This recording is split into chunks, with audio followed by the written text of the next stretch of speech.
Hey,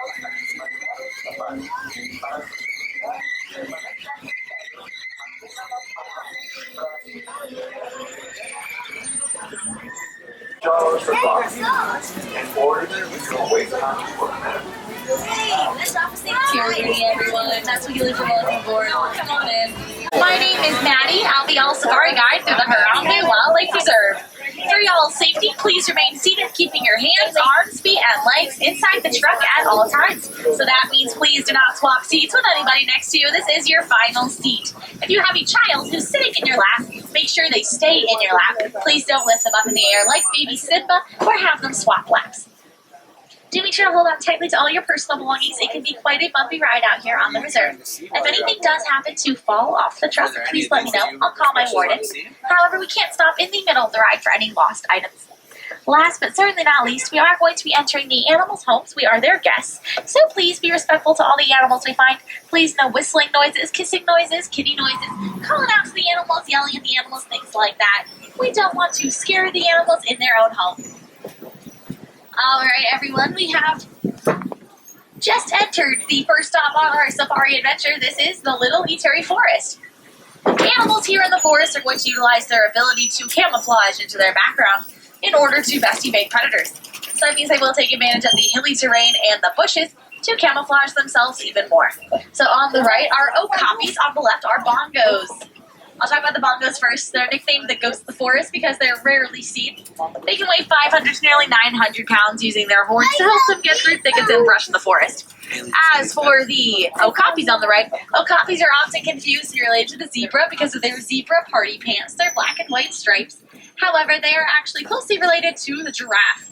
This is because they have very long prehensile tongues, which can actually reach their own eyeball, as well as a similar skeletal structure, including their ossicones, that kind of look like horns on their heads.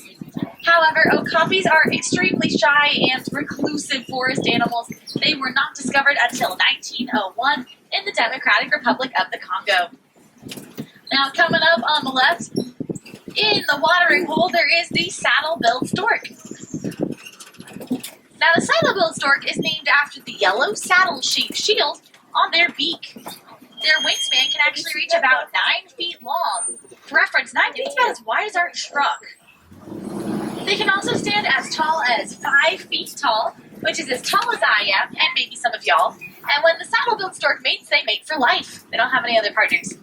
Coming up on the right are the greater kudus. Greater kudus are one of the tallest African antelopes, measuring at 55 inches from the shoulder. You can actually differentiate the gender of a greater kudu if you look for horns on their head. Males will have horns that grow up to about 6 feet long. Females won't have any horns whatsoever. So those are all female greater kudus because they don't have any horns.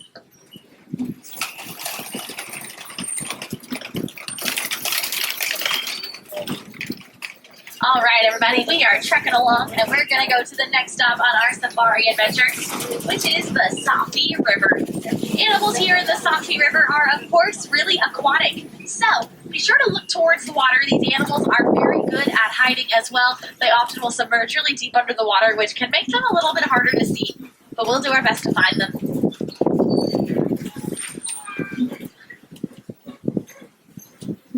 Now, I do think I see some pink-backed pelicans over here on the right. Pink-backed pelicans are named after the pink coloration on their skin during mating season. Their wingspan can reach 7 to 9 feet long, similar to the saddle-billed stork, and they are colonial nesters, which means they will nest in groups of 20 to 100. The saddle-billed storks are often under habitat loss due to deforestation. Now, do make sure you're taking close looks at the water. We'll try to find any animals that might be submerged under the water. I like to look for what kind of looks like shadows in the water. But like I said, they're very good at hiding. So we'll do our best to find them. I want to live. That's around. I think they're hiding. I think they're hiding. It's hot. They're probably very deep.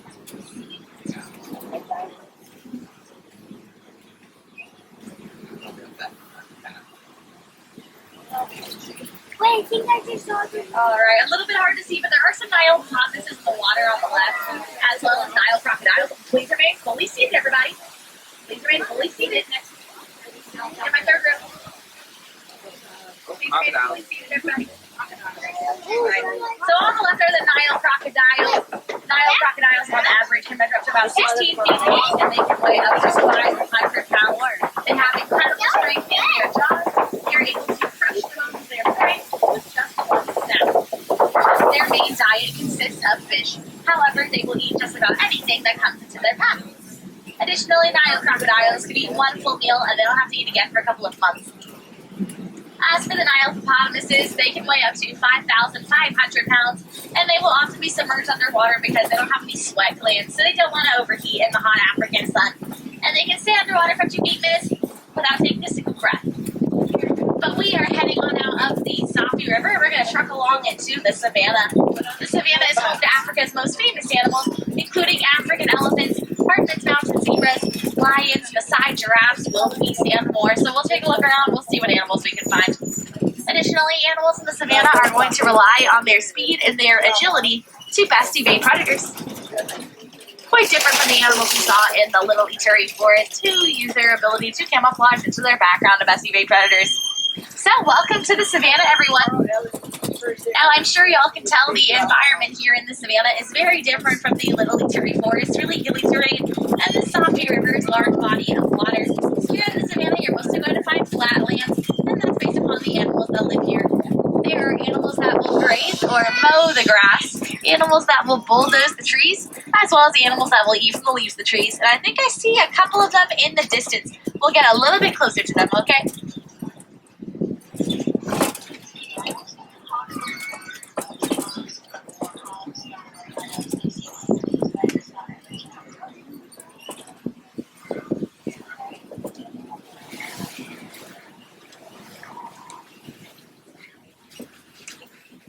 On the left, you may be able to spot the African wild dogs. It looks like they're sleeping. Now, African wild dogs are nicknamed the painted dogs. It's because it looks like they have pink splotches all over their backs. They are very successful hunters. They are able to exhaust their prey by making them run and run until they just can't run anymore. Their hunting success rate is about 80%. If you compare that to a lion's hunting success rate, there's only a 20%. So African wild dogs are really good at what they do. Now, coming up on the left, I think we're going to be able to find some Maasai giraffes, as well as some sable antelope. Now, Maasai giraffes are the tallest animals in the savannah, measuring at about 18 to 20 feet tall on average. They are, a group of them is actually called a tower of giraffes. Makes perfect sense because they'll tower over all the other animals. As for the sable antelope in the corner, sable is the name of the color of their fur, which is that brownish red color, and they'll use their arched horns to help defend themselves against predators like lions, who may attack them by jumping onto their backs. Sable antelope are also the emblem of the Harambe Wildlife Preserve. But a little bit more about the Maasai giraffes. They will spend about 16 to 20 hours of their day eating or searching for food. They do have very long prehensile tongues, just like the okapi, which allow them to reach the leaves of the trees.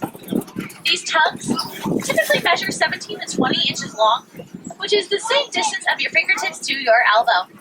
Maasai giraffes' tongues are often black, purple, or blue in color, which keep them from getting sunburnt, because 16 to 20 hours a day is a lot of exposure to the sun.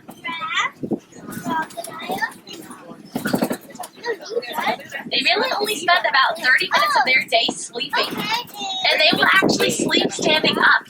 Maasai giraffes rarely ever lie down because they need to feel extremely protected before they do so.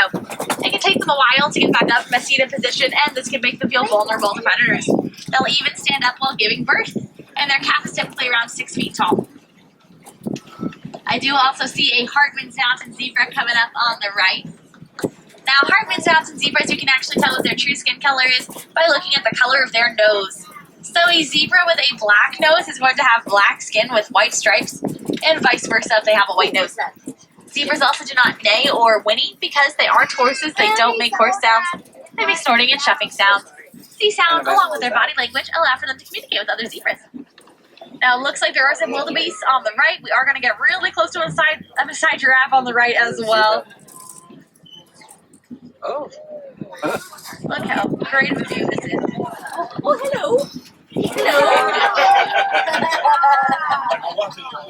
All right, awesome, y'all. Yeah.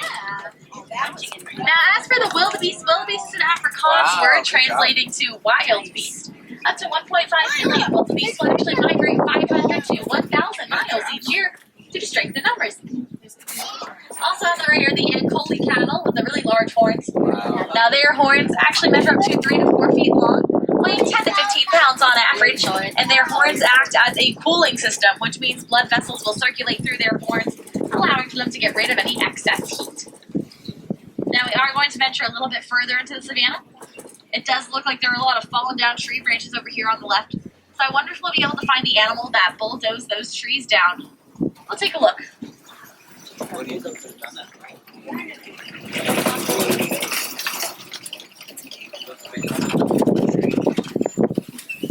Oh, baby, a rhino.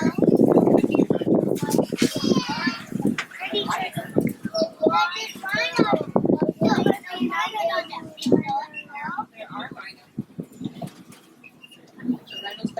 Alright, in that back corner there is an African elephant, a little hard to see though. Now, African elephants are the largest animals in the savannah, weighing about 13,000 pounds on average. They are very social animals, and typically you will find the female elephants with the baby elephants because they are very dependent on their mothers. Male elephants, on the other hand, will either travel by themselves or in a bachelor herd, which is a group of male elephants. There's that African elephant once again. Now, African elephants, I like to remember they're called this because their ears are kind of shaped like the continent Africa. However, these ears are very important. The African elephant's ears can actually help them regulate their body temperatures. So if you see an African elephant flapping their ears back and forth, they're trying to cool themselves down. By flapping their ears alone, African elephants are able to cool themselves down by up to 15 degrees.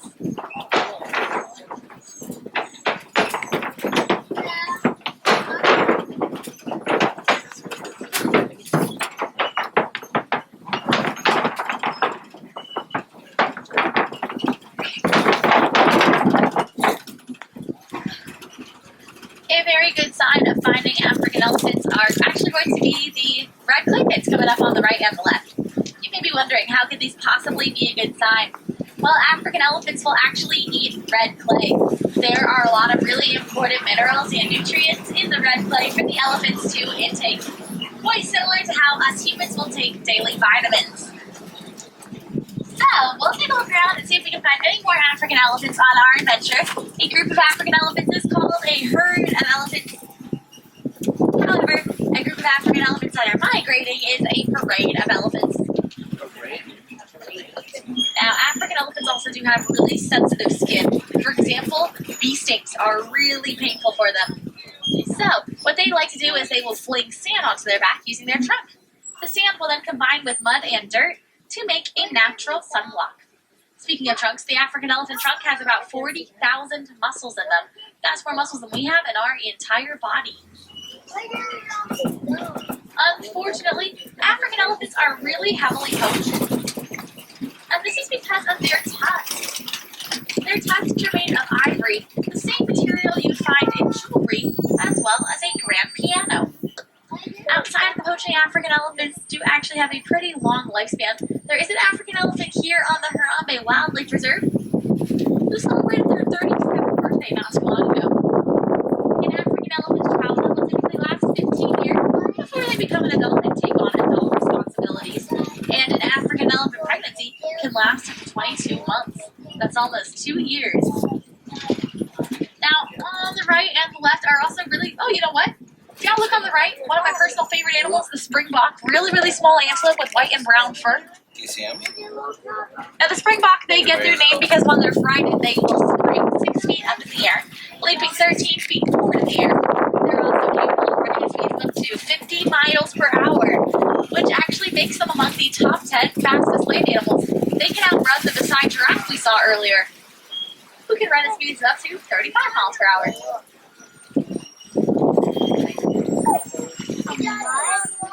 Alright, y'all. Looks like there is a slight traffic jam up ahead of us, but nothing to worry about. It looks like we'll get another really good view of the springbok coming up on the right, as well as some greater flamingos. And I do see those African elephants hiding out over here on the left. Make sure we're still remaining fully seated, and while we're stopped, remember that is my one safety rule. We do have to be seated throughout the entire safari. Look at the mud. I didn't know we're dropping in mud. We'll go pulley, which means really, really slowly. So you can take in all the animals here.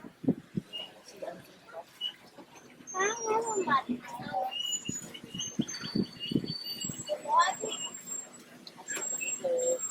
And I'll also talk to you about the greater flamingos. Now, greater flamingos are the lightest pink of all flamingo species, and this is because of their diet. They will eat tiny brine shrimp and other water creatures that are really high in carotene, which turns them that light pink color. A group of greater flamingos is called a flamboyance of flamingos. If y'all see any flamingos that maybe look light gray in color, not to worry, they are just babies. It takes about 2 years for that pink color to fully form on their feathers.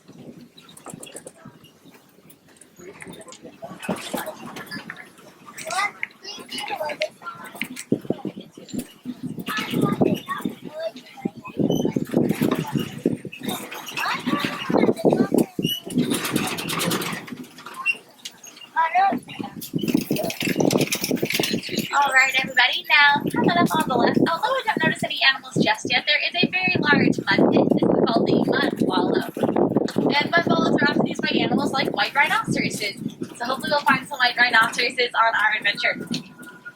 Similar to the African elephants, white rhinoceroses do have really sensitive skin. So what they'll do is they will roll around or lay down in the mud wallow, take a nice refreshing mud bath, using the mud as a natural sunblock. So be on the lookout for white rhinoceroses. Sometimes they like to hide in the bushes, or hopefully they'll be in plain sight. However, we are also entering into big cat territory. Big cat territory. So we'll look around and we'll see if we can find any big cats as well. If I was a big cat, I'd probably want to be in the shady area on the left, though. So I definitely recommend looking over there. And I do see a cheetah coming up on the left, actually. Let's get a little bit closer. It looks like she's roaming around. Cheetahs are the fastest land animals. They can travel at speeds of up to 60 miles per hour in just 3 seconds. They cannot maintain this speed for very long, however. It will usually only last for a couple hundred yards. So picture the length of 2 or 3 football fields. That's as far as the cheetah can maintain that speed because they often run in sprints, so it does tire them out pretty quickly. Cheetahs also use their tails to help them steer while they're running, very similar to the rudder of a boat. Unlike other big cats, cheetahs will hunt during the day. This is because they have black streaks under and around their eyes, which allow for them to see better in the daylight, similar to how we'll wear sunglasses. A group of cheetahs is called a coalition of cheetahs. Alright y'all, so on the left you may notice this very large rock formation. This is the Kopi, or the Kopi Rock, spelled K-O-P-J-E. And the Kopi acts as an excellent lookout spot for predators. They want to be able to scope out their prey from the Kopi Rocks and see where they might be located before they go out to hunt. So we'll look for any animals on the Kopi Rocks. It does look like there are quite a few white rhinoceroses on the right as well. Oh, yeah. Looks like I see a baby white rhinoceros too. Wow, 4 or 5 of them. There's a baby too. So let's talk about them. White rhinoceroses weigh about 4,000 to 5,000 pounds on average. In Afrikaans, they actually like to call the white rhinoceros white. And this doesn't translate to white, it translates to wide. And this refers to their broad, square mouths. Sorry, y'all. Wasn't expecting to see some ostriches over here. So, Now you got an ostrich, too. Why did the ostrich question?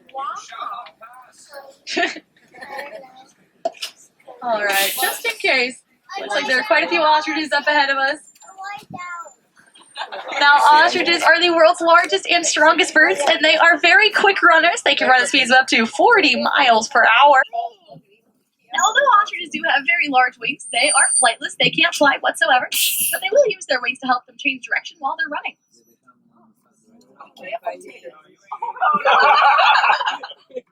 Remember you're riding the ostrich. Hello, ostrich. So ostrich. Hello. It's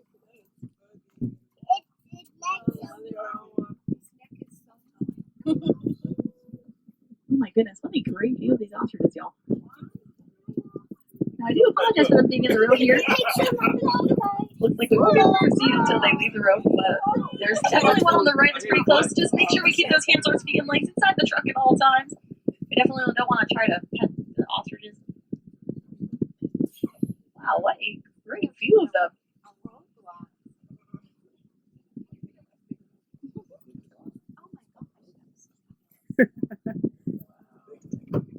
This is our safari.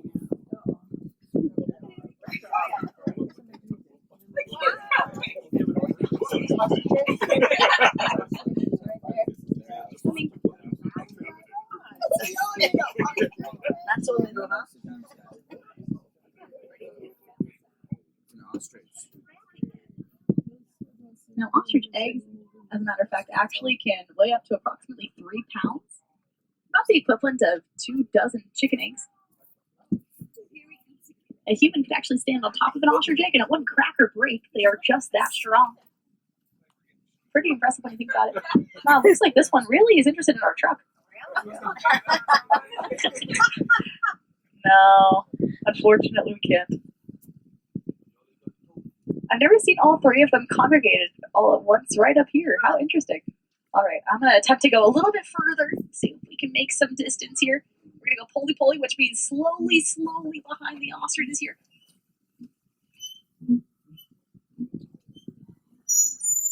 Yeah, they send it to. Oh, they're leading us. I know, really.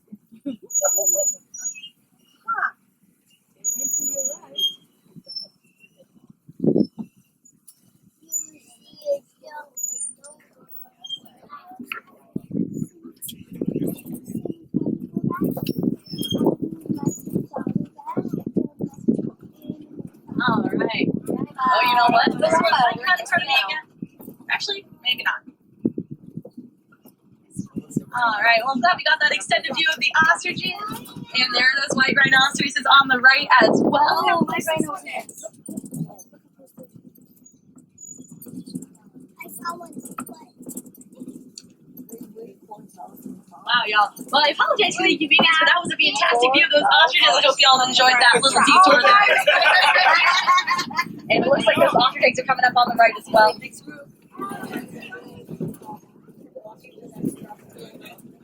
One is blocking every club. If it's blocking, Alright, so that does conclude our adventure in the savannah, but we are heading back to the warden's post. So, hopefully there will be one more animal for us to find out here.